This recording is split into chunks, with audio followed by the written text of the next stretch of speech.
مقایسه تاجیکستان و افغانستان. تاجیکستان و افغانستان دو کشور همزبان، هم فرهنگ و همسایه بوده تخمینا 1300 کیلومتر مرز مشترک دارند. روابط دیپلماتیکی این دو کشور سال 1992 شروع شده است، ولی روابط و مناسبت‌های مردم این دو کشور همزبان تاریخ کهن دارند.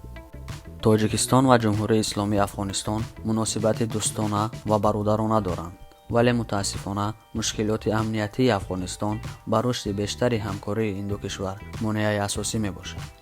این دو کشور در تاریخ یک چند مرتبه مخصوصا در زمان دولت سامانیان، غزنویان و تیموریان با هم پیوست بودند. پایتخت جمهوری تاجیکستان شهر دوشنبه و پایتخت جمهوری اسلامی افغانستان شهر کابل می باشد. زبان رسمی تاجیکستان فارسی تاجیکی، زبان رسمی افغانستان باشد فارسی دری و پشتویی می باشد.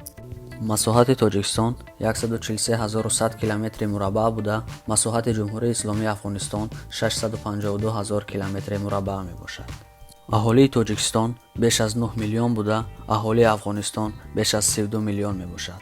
این را باید ذکر کرد که بیش از 10 میلیون اهالی افغانستان را تاجیکان تشکیل می دهند که این بیشتر از اهالی تاجیکستان می باشد.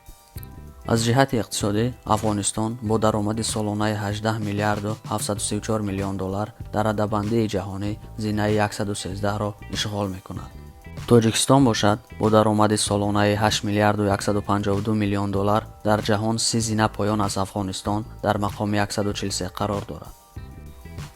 از جهت نظامی افغانستان در جهان مقام 74، تاجیکستان باشد مقام 94 را کسب کرده است.